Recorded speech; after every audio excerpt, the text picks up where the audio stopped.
لله وحده والصلاة والسلام على نبي بعده اما بعد مکرم اساتذہ اور میرے عزیز ساتھیوں، پیارے بچوں اور بچیوں اور مہمانان اعزاز، آزاد ہندوستان کی تاریخ میں آج کا یہ دن 26 جنوری جشن جمہوریہ اور یوم جمہوریہ کے نام سے جانا جاتا ہے۔ ہندوستان کی تاریخ میں 2 دن قومی تہوار کے طور پر منائے جاتے ہیں، ایک 15 اگست اور دوسرے 26 جنوری۔ 15 اگست 1947 میں ہمارے ملک کو انگریزوں کی غلامی سے آزادی نصیب ہوئی تھی، اور 26 جنوری 1950 میں ہمارے ملک کا اپنا قانون، اپنا دستور، اپنا آئین نافذ کیا گیا تھا۔ اس لحاظ سے یہ دن تاریخی اہمیت کا حامل ہے۔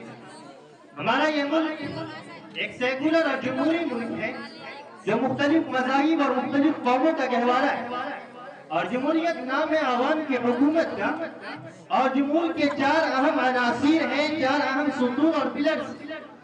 نمبر 1 مجلس مقننہ، نمبر 2 مجلس انتظامیہ، نمبر 3 مجلس عدلیہ، اور نمبر 4 صحافت، جسے ہم اور آپ میڈیا کہتے ہیں۔ مجلس مقننہ یعنی قانون ایسا بنایا جائے جو ہندوستان کے باشندوں کے لیے صحیح ہو، کسی خاص جماعت، کسی خاص گروپ، کسی خاص مذہب کے لیے نہ ہو۔ اگر ایسا قانون بنایا جاتا ہے تو پھر یہ ہندوستان کے ساتھ ایک طرح کی بے وفائی ہوگی، غداری ہوگی۔ اور دوسرا جو ستون ہے وہ ہے مجلس انتظامیہ، جو ملک کی باغ ڈور سنبھالے ہوئے ہیں، وہ حکمراں ہو یا پولیس یا سرحدوں پر کھڑے آدمی حضرات ہو، ان کا صحیح ہونا، ایماندار ہونا اور امانتدار ہونا ضروری ہے۔ اور تیسرا جو پلر ہے وہ ہے مجلس عدلیہ، چاہے ہائی کورٹ ہو، سپریم کورٹ یا ذیلی عدالتیں، ان عدالتوں کے نظام کا بہتر ہونا ضروری ہے تاکہ چہرے دیکھ کر فیصلہ نہ ہو، دوستی کے بنیاد پر فیصلہ نہ ہو، فیصلے شواہد اور دلائل کی بنیاد پر ہوتے ہیں۔ اور چوتھا جو ستون ہے وہ ہے صحافت، جسے ہمارا میڈیا کہتے ہیں۔ یہ 4 جمہوریت کے اہم ستون ہیں، اور یہ بات آپ خود اچھی طرح سے جانتے ہیں کہ جب کسی عمارت کا ستون گر جایا کرتا ہے وہ عمارت منہدم ہو جایا کرتی ہے، وہ مکان بکھر جایا کرتا ہے۔ یہی صورتحال آج ہماری جمہوریت کا ہے۔ جمہوریت کے یہ 4 ستون بکھر چکے ہیں، جس کی وجہ سے آج ہم اس آزادی کی قدر کرنا بھول گئے، اور آج ہم جمہوریت کے تقاضوں کو اپنے پیروں تلے رکھ رہے ہیں۔ آپسی اتحاد کو ختم کر کے، کالے گورے میں تفریق کر کے، مذہب کے نام پر جھگڑے کر کے، سیاست کے نام پر گنڈا گردی کر کے آج ہم کیا کر رہے ہیں؟ جہاں ایک طرف ان مجاہدین آزادی کی محنتوں پر آج پانی پھیر رہے ہیں، وہی آنے والے وقت میں ملک کے لیے خطرہ پیدا کر رہے ہیں۔ ذرا سوچئے کہ جس شمنستان کو ہمارے بڑوں نے اپنے خون سے کھینچا تھا تاکہ ہمیں بہاروں کے خوشگوار موسم میں جینے کا موقع مل سکے، آج ہم خود ہی اس قوم کو اجاڑنے پہ تلے ہوئے ہیں۔ آخر کیوں؟ کیا آزادی کا یہی مقصد تھا؟ کیا جمہوریت کی نفاذ کی یہی وجہ تھی؟ آخر کس لیے ہمارے بڑوں نے اس ملک کو انگریزوں کے ناپاک جنگوں سے چھڑایا تھا؟ ذرا عقل کی چراغ کو روشن کیجئے اور سوچئے کہ اس ملک کی آزادی اور جمہوریت کی بقا چاہتے ہیں یا بربادی؟